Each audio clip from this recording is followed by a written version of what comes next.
बड़े बड़े आएंगे और चले जाएंगे। हर कमाले राज़वाल, हर कमाल के लिए, हर बुलंदी के लिए एक दिन जवाल है। बस क्या है, जब तक अल्लाह ने ड्यूटी रखी है तब तक बात हो रही है। जिस दिन वो ड्यूटी खत्म कर देगा, पूरी दुनिया मिलके दो जुमले नहीं सुन सकती है। ये उसकी तौफीक है कि उसने बख्शी है और हम बात कर रहे हैं। और दुआ ये है मालिक, जितनी जिंदगी रह गई है वो भी इसी में गुजर जाए। हम भी दुआएं मांगा करें और सारे लोग दुआएं मांगा करें, अल्लाह मौत दे तो ईमान के साथ नसीब फरमाए। सारे कह दो आमीन। मैं यहाँ छक्के चौके लगवाने नहीं, वावा के झंडे गड़वाने नहीं आया। मुझसे पहले आपने एक मुकम्मल खिताब हजरत अल्लामा मौलाना नौमान अख्तर साहब क़िबला फाइकुल जमाली उनसे सुन लिया है। बड़ा ईमान अफरोज खिताब था। हजरत का मैसेज था कि ईमान इस दौर में कैसे बचाना है, और वो आपने सीख लिया है। मैं थोड़ी देर कोशिश करूंगा कि ये बात करूं कि हमें रिश्ते कैसे बचाने हैं। बातें मेरी थोड़ी कड़वी रहती हैं, क्योंकि जब मुंह अच्छा नहीं तो बातें कहां से मीठी होंगी। बहुत कड़वा बोलता हूं मैं, मगर याद रखिएगा कि दवा जितनी ज्यादा कड़वी होती है, फायदा उतना ज्यादा करती है। इस उम्मत में अभी भी हजरत ये खासियत बाकी है कि अभी अपनी इस्लाह पसंद करती है, वरना अपने खिलाफ बोलने वाले को कोई खड़ा नहीं होने देता है। ये पैसे खर्च कर करके ये अपने खिलाफ बातें सुनते हैं। गोया लगता है ना ये कि आज भी उम्मत अपनी इस्लाह चाहती है।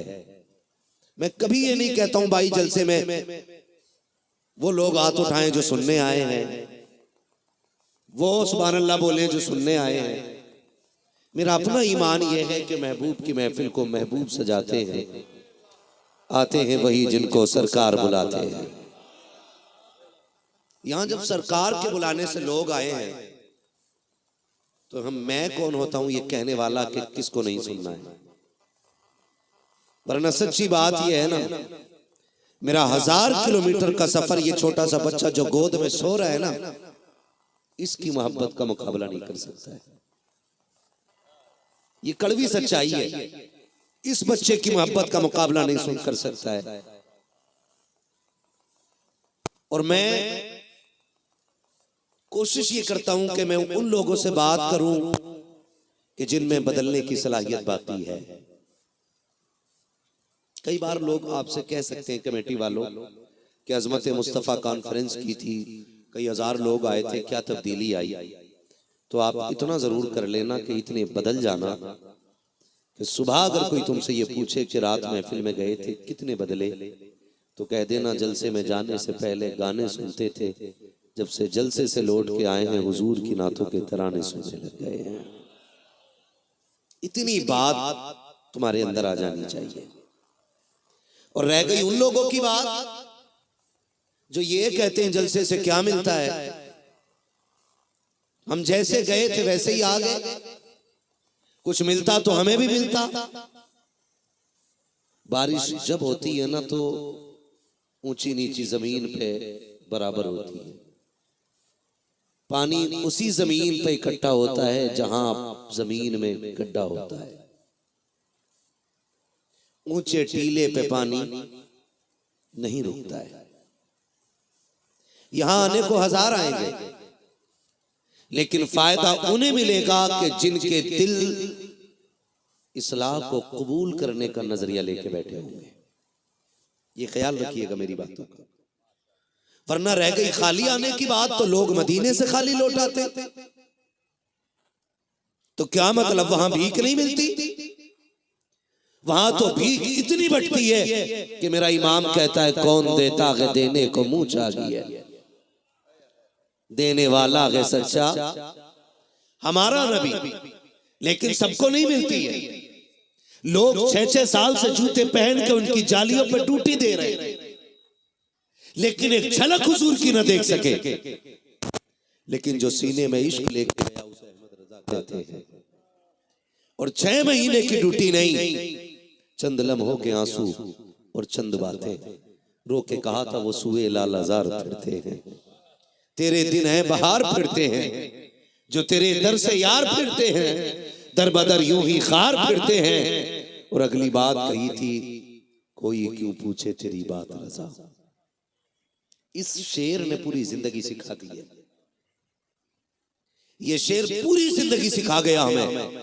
हुजूर को देखने के लिए यहां आना पड़ता है, अपने वजूद को इतना गिराना पड़ता है, कोई क्यों पूछे तेरी बात रजा। कभी ठेकेदारों और जमींदारों को हुजूर दिखाई नहीं देंगे, अपने वक्त के बड़े मनसब पे बैठने वाले बड़े नजरिए के लोगों को हुजूर दिखाई नहीं देंगे। हुजूर को देखना है तो ये नजरिया पैदा करना पड़ेगा, कोई क्यों पूछे तेरी बात रजा। यहां आना पड़ेगा, घुटनों पे आ जाओ, जमीन पे नाक रगड़ो, फिर कहो कोई क्यों पूछे तेरी बात रजा। तुझसे कुत्ते हजार फिरते हैं। जब ज़मीर इतना आप अपने वजूद से मिटा दोगे, फिर देखना पर्दे हटेंगे और सामने हुजूर का जलवा नजर आ जाएगा। जब आदमी अपने वजूद को मिटा देता है तब जाके कोई मनसब हासिल होता है। तो अगर कोई ये कहे कि जी हम भी गए थे, हमें कुछ नहीं मिला, तो फिर कमी जलसे की नहीं है, कमी आपकी है कि आप कौन सा नजरिया लेकर के बैठे थे। शुक्र परवरदिगार है, उसने हमें और आपको मुसलमान बनाया है। क्या बनाया है? बोले जरा, क्या बनाया है? शुक्र रब का कि उसने हमें और आपको मुसलमान बनाया है। और करम ये किया है कि हमें और आपको बरेलवी सुन्नी बनाया है। सुन्नी बरेलवी बनाया है। और सुन्नी बरेलवियों का ये ऐलान है कि वो जो न थे तो कुछ न था, वो जो न हो तो कुछ ना हो, जान है वो जहान की, जान है तो आप नहीं थके तो बोल सकते ना, जान है तो जहान है। ये ख्याल रखिएगा, मैं इंतजार नहीं करूंगा अल्लामा दिल नवाज साहब मुझे इशारा करके कहीं माइक छोड़ दे, मैं आपका मुंह देख के माइक छोड़ दूंगा। इसलिए कि हम पलटते नहीं बेजान किताबों के वर्क, हम वो पढ़ते हैं जो चेहरों पे लिखा होता है।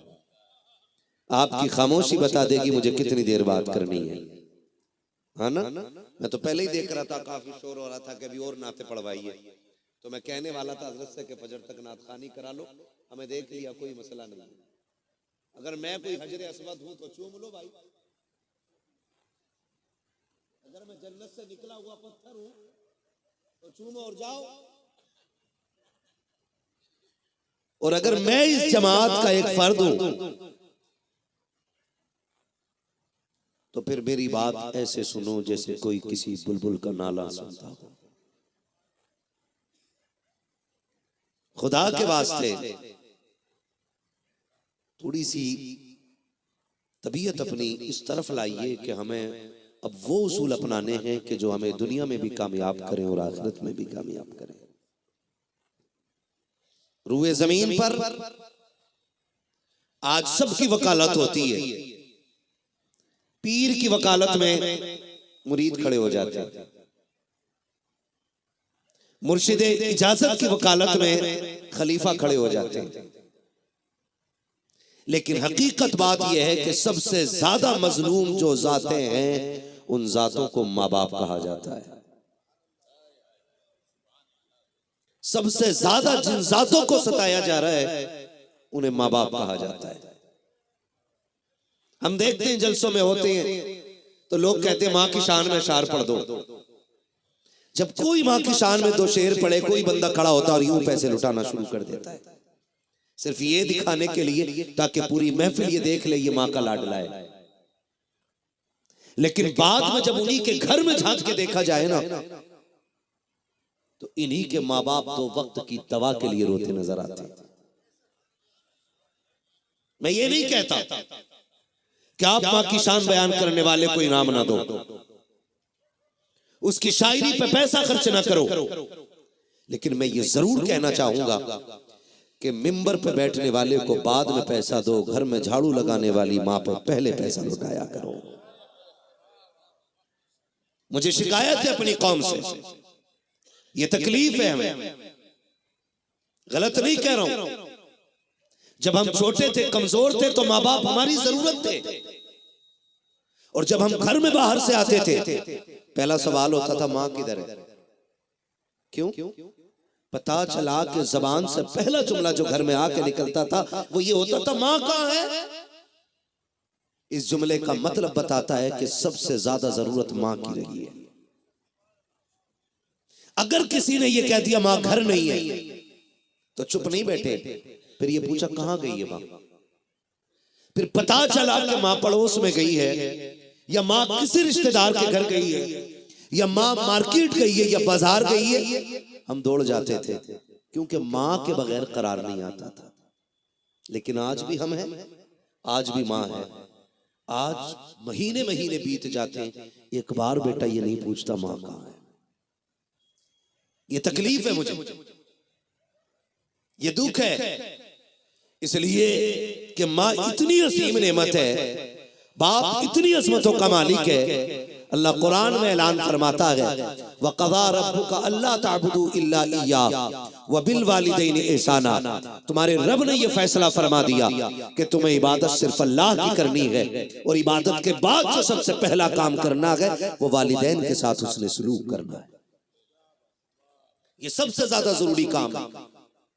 लेकिन माफ कीजिएगा, माँ बाप घर में दवा को तरस रहे हैं और बेटे का तीसरा उम्र है, बाप का ऑपरेशन होने को है, बेटा छठे उम्र को जा रहा है, बाप तो वक्त की दवा को रो रहा है और बेटा उम्रों के चक्कर लगा रहा है।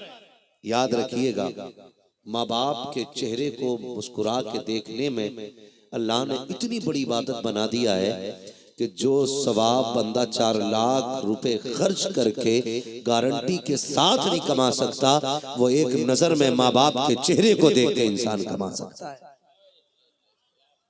लेकिन हैरत होती है, 4 लाख में मिलने वाला सवाब गारंटेड नहीं है, गारंटेड नहीं है। आपने 4 लाख खर्च किए हैं, आपने सफा मरवा की सही की है, आपने शैतान को कंकर माने हैं, आपने जाकर के कुर्बानी की है, बड़े पापड़ पेल करके वापस आए हैं। उसके बाद आकर के अल्लामा दिल नवाज से पूछो, मुफ्ती साहब किबला से पूछो, इन उलमा से पूछिए, जनाब मैंने सारे अरकान अदा कर दिए हैं, क्या मेरा हज कबूल हुआ कि नहीं? मैंने 6 लाख रुपए लगाए हैं, 10,000 लोगों को खाना खिलाया था, अब बताओ तो सही मेरा हज कबूल हुआ कि नहीं? तो ये सब के सब कहते गारंटी कोई नहीं है, रुकन सारे अदा कर लिए हैं, लेकिन हज की मकबूलियत की जमानत कोई नहीं है। काफिर बताओ तो सही ये जमानत किधर मिलती है? ये भी ये मुस्कुरा के कह देंगे तूने 4 लाख लगाए हैं, हज मकबूल के सवाब की गारंटी नहीं, जा अपने घर वापस चला जा, पूरे बाप को मुस्कुरा के देख, अल्लाह तुझको हज मकबूल का सवाब अता फरमा दे। मुझे तो हैरत होती है, हज भी करने जा रहा है ना, तो कह रहा पूरे गांव की दावत है, पूरे गांव बस्ती की दावत सारी। क्यों कर रहा है? ताकि सबको पता चल जाए जी मैं हज करने जा रहा हूं। हाँ, लोग मुझे हाजी जी कहने लगे। 1 महीना